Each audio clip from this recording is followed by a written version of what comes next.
तक कई डेडलाइंस दे चुकी हैं और ये डेडलाइंस गुजर जाने के बावजूद भी इंतजामिया नाकाम साबित हुई, जिससे जम्मू में सियासी लीडरान की शदीद नुक्ताचीनी हो रही है। मकामी आबादी इसे एक वोट बैंक के लिए इस्तेमाल होने वाला मंसूबा करार दे रही है। याद रहे कि गुज़श्ता बरस हुकूमत ने 3 रुकनी कमेटी भी तश्कील देकर मंसूबे में रुकावट की वजह या खामियां जाननी चाही थी और इस कमेटी का हेड रोहित कंसल को बनाया गया था। ताहम कोई नुमाया कामयाबी इस पैनल को नहीं मिली और मामला आज 11 या 12 बरसों के बाद भी जूं का तू है।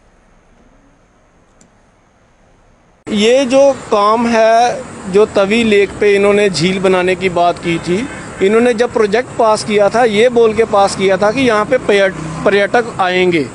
जम्मू वैसे ही जो इकोनॉमी है जम्मू की वो पर्यटक के बेस पे चलती है, पर ये पता नहीं क्या कारण है, बहाने मार के और शायद निकम्मेपन की वजह से यहाँ के जो प्रॉबेबली एक पार्टी के नाम नहीं लूँगा, उसके निकम्मेपन की वजह से यहाँ पे सारा का सारा डेवलपमेंट जो भी है वो ठंडे बस्ते में पड़ गई है।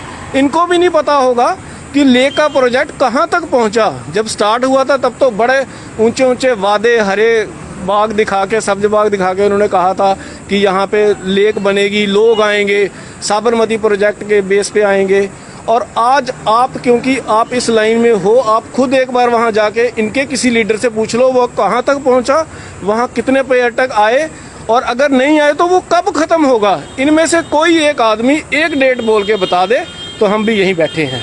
ये लेक मैं आपको बताऊं विस्तार पूर्वक, ये लेक जो है वो 1500 मीटर जो है इसकी लंबाई थी और 600 मीटर जो है इसकी चौड़ाई थी और इसके अंदर इंटरनेशनल पैटर्न पर जो है वो बोट जो है वो लगाई जानी थी और उसके बाद ये उन लोगों को फ़ायदा होना था जो लोग बेरोज़गार हैं, जो युवा भाई हमारे बेरोज़गार हैं।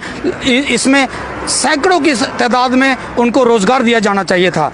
लेकिन इस सरकार जो अब एलजी सरकार है, एलजी सरकार ने, पिछले मुर्मू साहब थे, उन्होंने इस पर विज़िट किया और ये कहा कि 1 साल के अंदर ये प्रोजेक्ट ख़त्म कर दिया जाएगा। इस प्रोजेक्ट की कीमत तकरीबन 51.57 करोड़ थी, लेकिन डिले होने के बावजूद ये बढ़ती गई और पिछले दिनों देखा कि फ्लड भी आया और फ्लड की वजह से तकरीबन इन्होंने आंकलन किया था कि 4 करोड़ रुपए का जो है नुकसान हुआ है।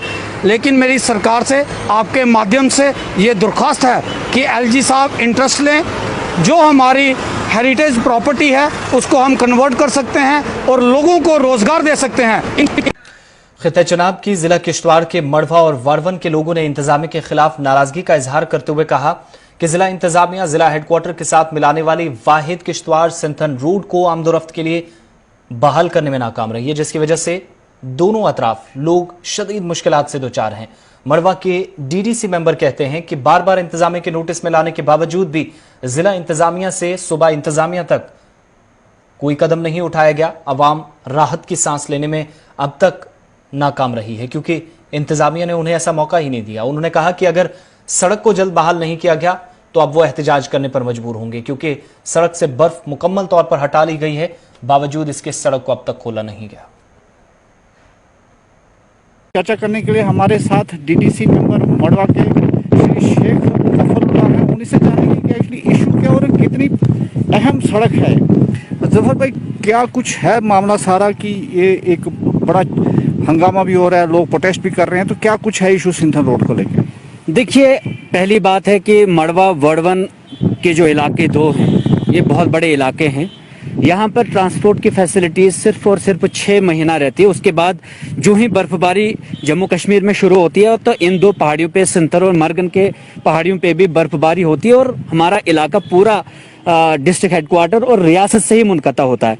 लेकिन बदकिस्मती की बात यह है कि इस बार रोड क्लियरेंस का काम बहुत पहले हो चुका है, लेकिन ग्रीन सिग्नल नहीं दिया गया अभी तक, इसको खोला नहीं गया पब्लिक मूवमेंट के लिए। क्या वजह, कोई आपसे बात हुई? मैंने कई